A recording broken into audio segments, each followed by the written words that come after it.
So in this video I'm going to answer a question from a viewer about arthritis and what herbs or approach would I take.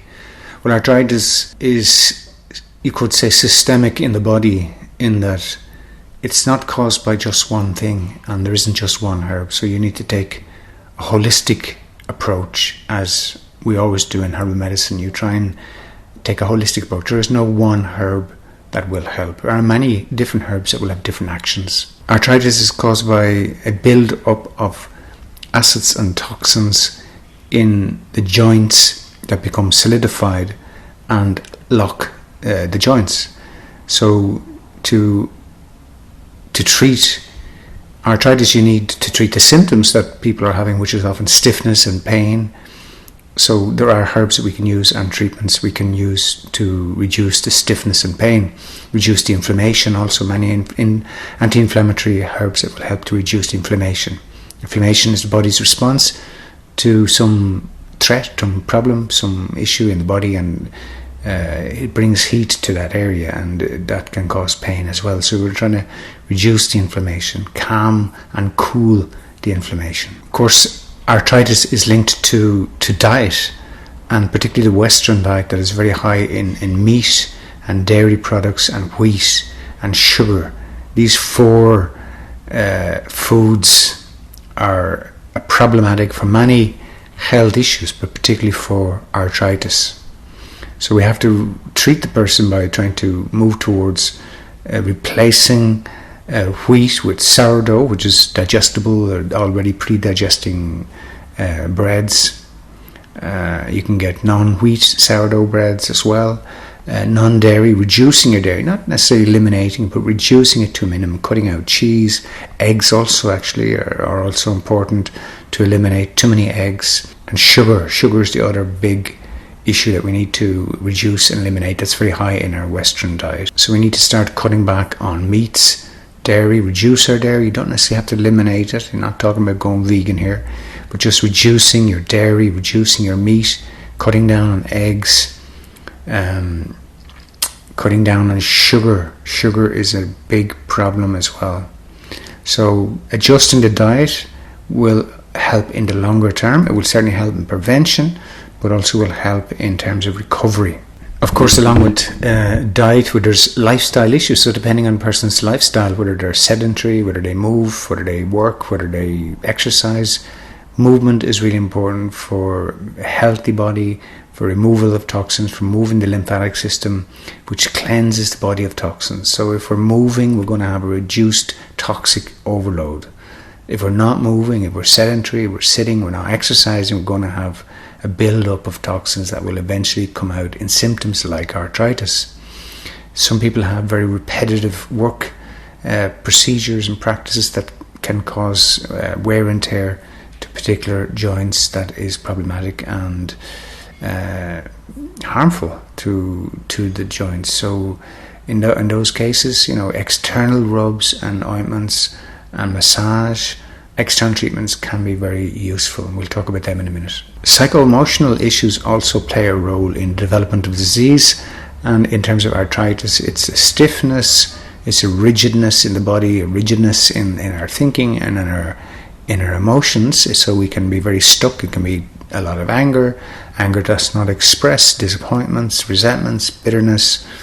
Many of these issues impact on how we live our life and the routines we keep. So if you're a very rigid person, you might find it hard to change your diet or change your routine or stick to a new routine. So you need to work on being more flexible in your mind, mindfulness, meditation, prayer, personal development. All these things will help us become more fluid, more flowing, more energy balancing, more vitality.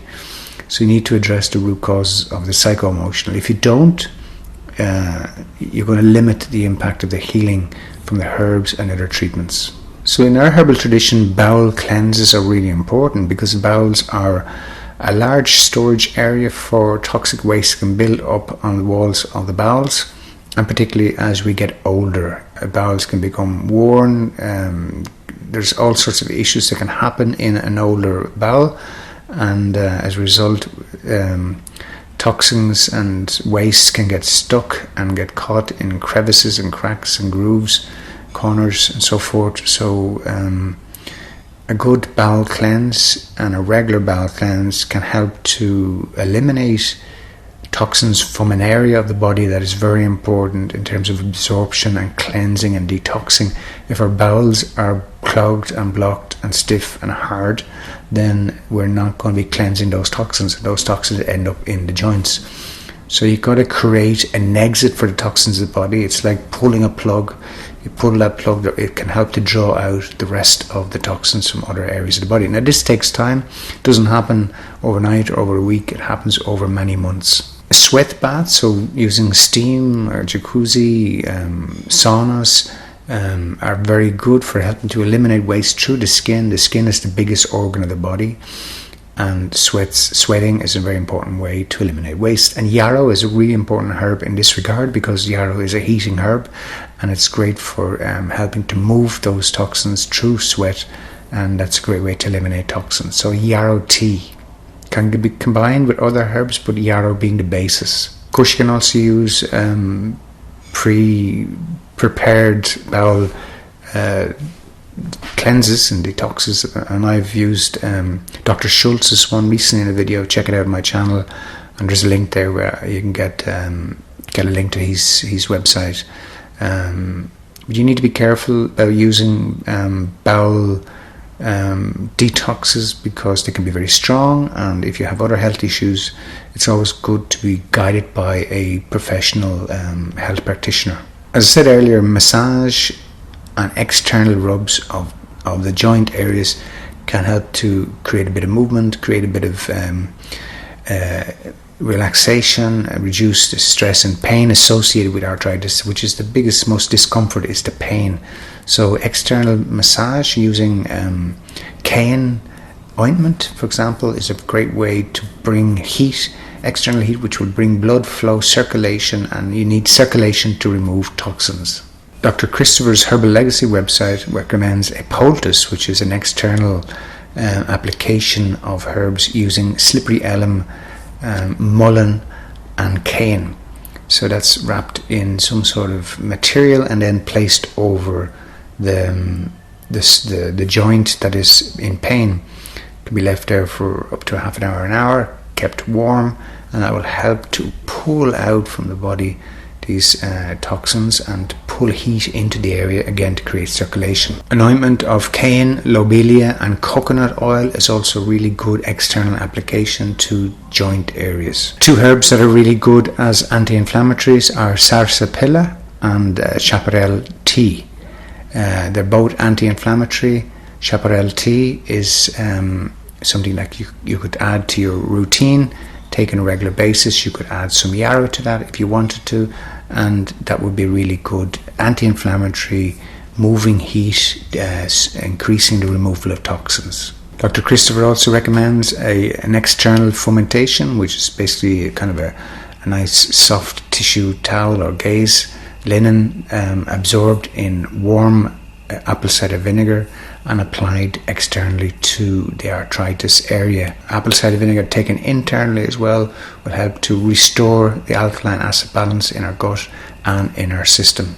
Aloe vera gel is obviously another great pain reliever. It can be applied externally, and that can help to remove some of the pain. Dr. Christopher also has an arthritis and rheumatoid arthritis formula that could be a useful formula for you if you feel that it's the right formula, taken internally in capsule form, a nice combination of herbs to act on reducing inflammation and helping to heal the arthritis. Worth giving it a think about. So along with those herbal treatments, internal and external, yoga and meditation and mindfulness, anything that helps you to relax, warm baths. You can also use herbal baths, but certainly reducing stress in the body, bringing in states of relaxation in the mind and the body, restoring that mind-body connection, increasing in your diet some plant foods, some living foods, some nut milks, a nice balance of fruit and vegetables and some juices. Celery also can be used internally in a juice, and also very good for dealing with arthritis. So remember, it's a holistic approach we're looking for, trying a number of things, looking at our diet, our lifestyle, our psycho-emotional issues, bringing in more relaxation techniques and meditation, mindfulness, yoga, qigong, tai chi, anything to help you relax. We have to move away from this reductionist way of thinking, where it's 1 or 2 herbs will treat the arthritis and it's gone, and then you can continue on as normal. Unfortunately, that's not really the way it works in natural healing. You've got to look holistically at the root causes, at all the different issues, and not only will you restore the arthritis, you'll deal with a lot of other health issues. You'll also prevent future illnesses. Always best to get advice from a herbalist. I'm doing online consultations, can be booked through my website, o'brien.education. And if you have a question for me, please drop it in the comments and I'll be happy to address it in another video. Thanks for watching this video, and I'll see you very soon.